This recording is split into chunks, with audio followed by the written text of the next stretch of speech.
I welcome. Now let us discuss about the problem which is asked in IIT JEE Advanced 2018. Okay, one problem is always asked from the complex number. Okay, let us go on the problem. Okay, as you are seeing on the screen that Z हमारा जो वो क्या है complex number, Z एक हमारे पास क्या है कॉम्प्लेक्स नंबर है और Z क्या है non zero, Z non zero complex number है और आर्ग्यूमेंट है जो Z का वो उसका इंटरवल क्या है, आर्ग्यूमेंट ऑफ Z किस में लाई करता है -पाई से लेके क्लोज्ड इंटरवल पाई तक। ओके, यहाँ लाई करता है और फिर हमें वो क्या पूछ रहा है, which of the following statement is और ट्रू और false. Okay, so first statement हमारी क्या है। ओके, फर्स्ट स्टेटमेंट क्या कह रही है हमारी, आर्ग्यूमेंट है जो -1 - i, ये एक कॉम्प्लेक्स नंबर है और इसका जो इस कॉम्प्लेक्स नंबर का आर्ग्यूमेंट क्या है π/4। ओके, नाउ लेट अस सी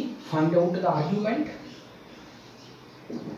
हमारा एल्फा क्या होता है, alpha equal tan inverse imaginary part of z divided by real part of z का मॉड। ओके, इसी को हम एल्फा कहते हैं। ओके, और उसने क्या हमें दिया हुआ है कि आर्ग्यूमेंट -1 - i मीन्स z क्या है हमारा -1 - i, तो tan इनवर्स इमेजिनरी पार्ट इसका क्या हो गया -1, रियल पार्ट क्या है -1 मीन्स ये क्या आ चुका है हमारे पास tan इनवर्स 1, इसकी वैल्यू क्या होती है π/4, क्लियरली एल्फा क्या आ चुका है हमारे पास π/4।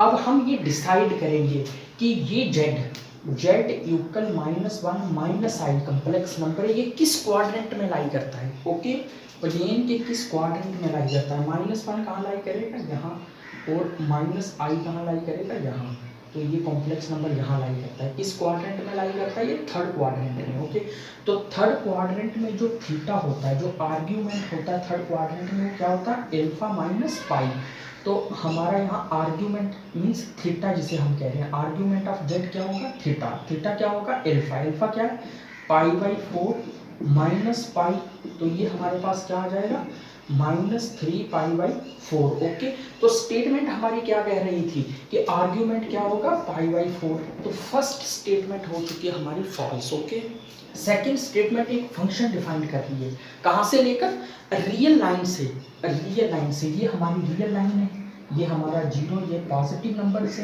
ये नेगेटिव नंबर है, रियल लाइंस पे हमारा फंक्शन कहाँ जा रहा है, एक इंटरवल पे जा रहा है, इस इंटरवल पे, ये भी रियल लाइन का एक इंटरवल है, ये हमारा जीरो है और ये पाई कहीं यहाँ लाई करता है और -पाई यहाँ लाई करता है, यहाँ से ओपन यहाँ से क्लोज्ड, ये कंप्लीट रियल लाइन से इस इंटरवल पे एक फंक्शन हमारा डिफाइन हो रहा है f। ओके, ये फंक्शन हमारा ऐसे डिफाइन हो रहा है और कैसे डिफाइन कर रहा है उसने कि f of t equal argument of -1 + i time t।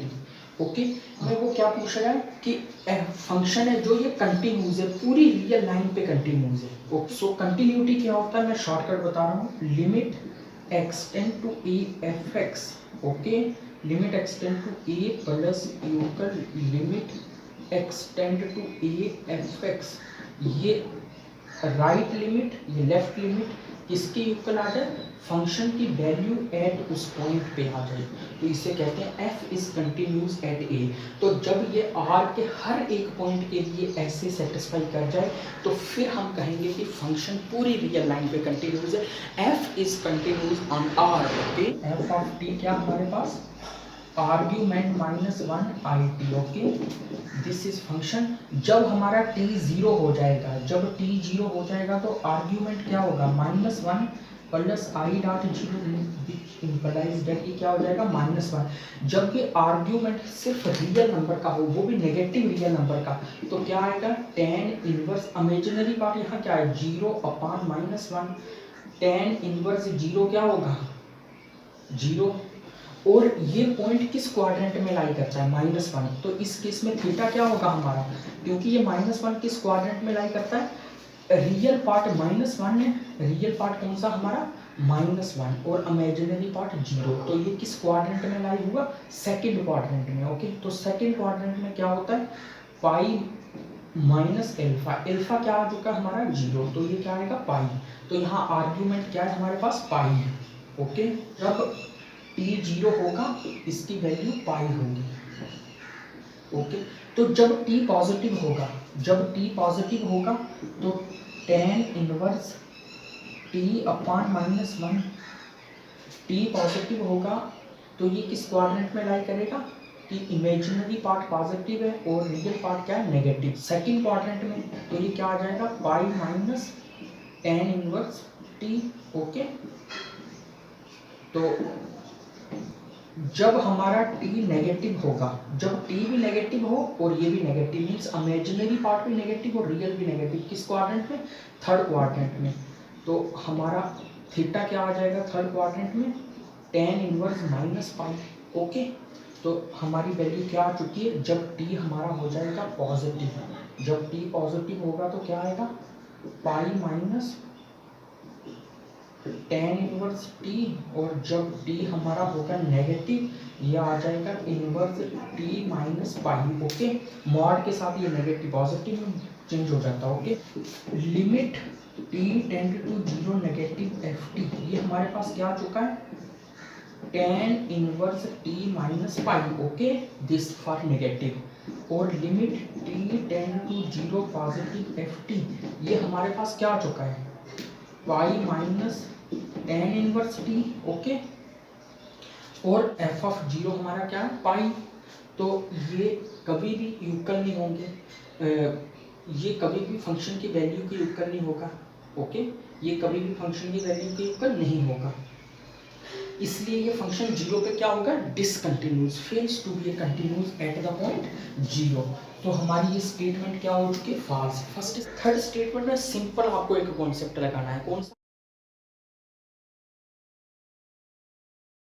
सा, argument of Z1 upon Z2, ये किसके इक्वल होता है argument Z1 minus argument Z2 plus 2n। Okay, simple इसको आपने यूज करना है और आप डिसाइड कर लोगे whether that statement is going to be true और false. Okay, I hope argument Z1 upon Z2 minus argument Z1 plus argument Z2 multiple of 2 pi का आ जाएगा। ओके, ये 2 पाई का मल्टीपल आ जाएगा।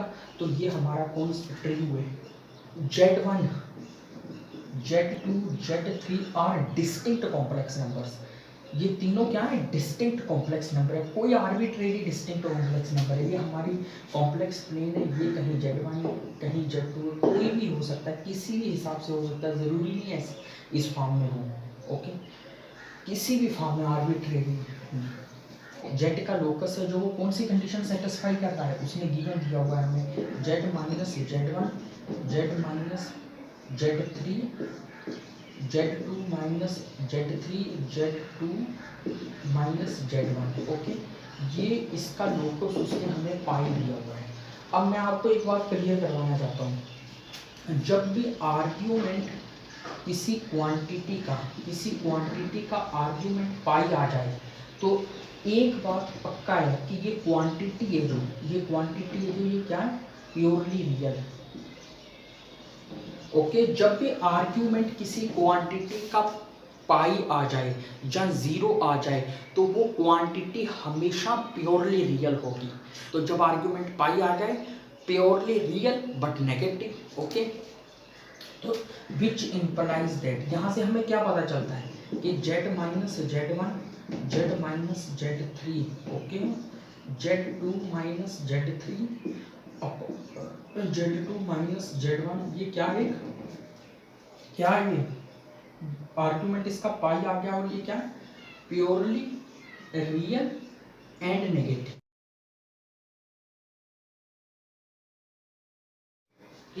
डिस्टिंक्ट कॉम्प्लेक्स नंबर Z के साथ ऐसी कंडीशन सेटिस्फाई कर जाए कि उसका लोकस कोई प्योरली रियल नंबर है तो वो पॉइंट्स क्या होंगे कॉनसिक्लिक होंगे। कॉनसिक्लिक पॉइंट कभी भी स्ट्रेट लाइन पे लाई नहीं करते। ओके, सेम स्ट्रेट लाइन पे डिस्टिंक्ट 3 पॉइंट जो कॉनसिक्लिक हो जाए वो लाई नहीं करते।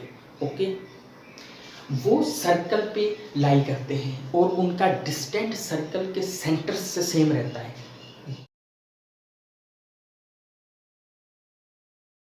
The correct options are first, second and fourth are false option. Third is true option. So we are asked which of the following is are false. So our correct options are 1, 2, 4.